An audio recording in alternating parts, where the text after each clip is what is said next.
So today we're going to be working on reviving my workhorse indigo vat. So I use a chemical vat, a workhorse vat, because I'm a rare dyer. It means I don't dye very often, maybe 6 to 8 times a year. And there are years where I don't dye at all. So I want to be able to leave it to one side and ignore it for however long I'd like. I need a process that I can pick up and drop, just easy. I have great outdoor working spaces, so I don't need to worry about the smell, and I use indigo as a tool. It's not my passion. I mean, I love it, but it's not my passion. It's not what I spend all of my time doing. So I want a process that's simple and straightforward and highly effective. So I use a workhorse vat. To make indigo stick to the fabric, the vat itself has to have 2 conditions. It has to be a high pH of around 9 to 11, depending on what fiber you're using, and it needs to have a reduced amount of oxygen in it. So let's just talk about how to reduce the pH. There's a variety of chemicals that we can use. So we can use everything from baking soda through to caustic lye. And baking soda will reduce it, will change it only a little bit, and this 8.3 won't get us close enough. So we might instead use borax or soda ash or potash or pickling lime or lye, depending on what we have at our disposal. I tend to use lye. I'm going to go all the way to the most effective so I can use the very least amount of lye in my vat possible. Lye is dangerous, as in we don't want to inhale it, we don't want to touch it, but we can do things to keep ourselves safe while we're putting it into the workhorse vat.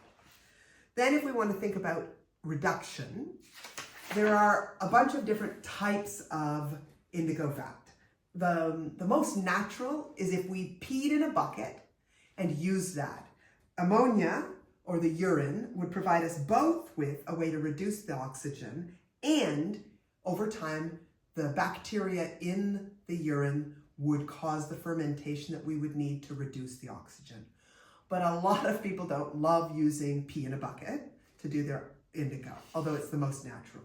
Then there's a group of things that are considered natural or organic, and they're again mostly a bacterial process.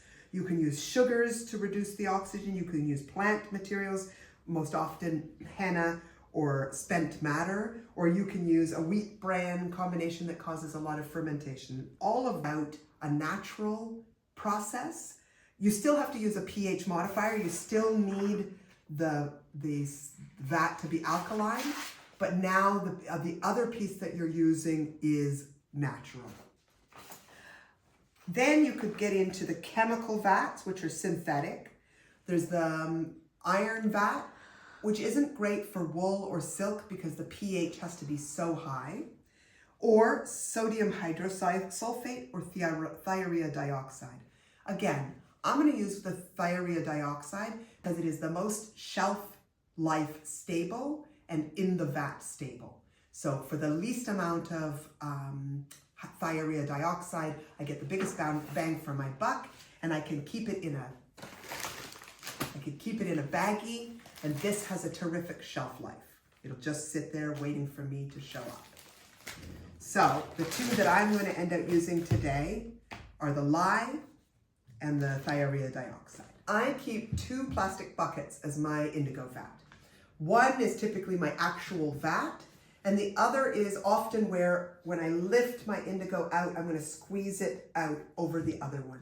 There's lots of indigo left in this vat, and sometimes at the end of this, I'll come back and I'll decide to amalgamate them, or I sometimes use this vat as my softer color vat. So I would have stronger color here and softer color here, and sometimes then when I'm squeezing out a 3rd vat.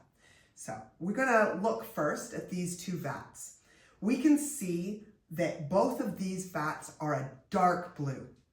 That means when the indigo is visible, it is not reduced. It's floating in the water or in the vat, but it is not a solution. Think of it as like a fish in water or salt in water. A fish you can see. The fish is not part of the water, whereas the salt, when you put salt in, you can't see it. It has become a solution. in this case, we can see blue, which means this blue is not dissolved, the indigo is not dissolved into the vat. So that tells us that we need to reduce our oxygen. The first thing I'm going to do is I'm going to check the pH of my vat. I will be dyeing in these vats wool, which needs a pH of 10, 9 or 10. So I'm going to use this fancy little soil tester, which means I don't have to worry about the color affecting my little pH strips. I used to try it that way. And so I'm just going to put my pH meter in, and I can see this is terrific. This vat is already at 9.9. I left it 2 months ago when it was a vat for dyeing cotton.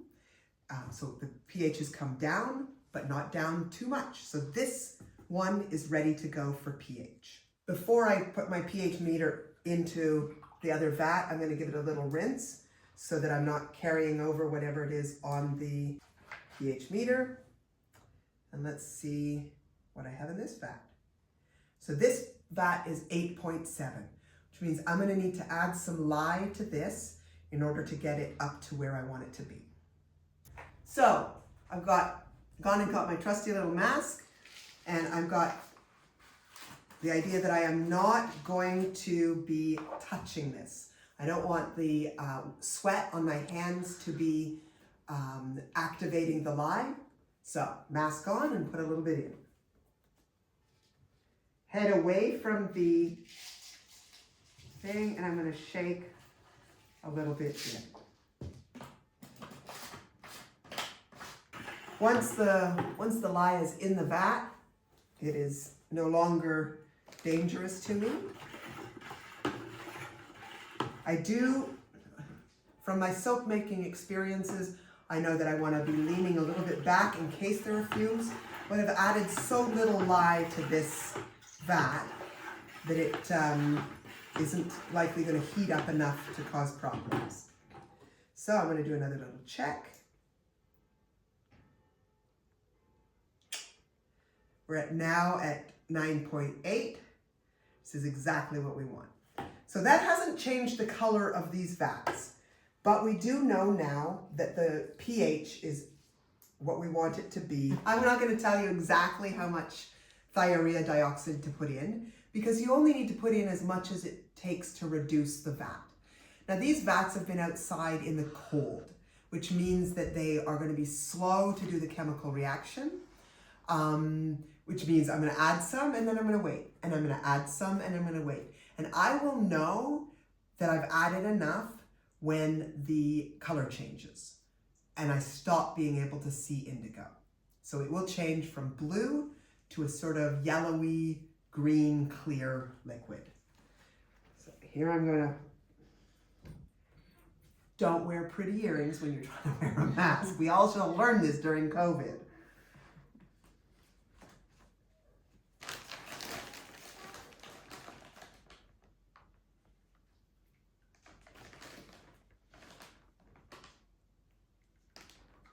So I've added my thiourea dioxide, and now I'm going to give it a stir and leave it for 10 minutes, and then we're going to come back and have a look. Okay, so I ended up leaving these overnight because I got distracted with other things, typical me. But if we look,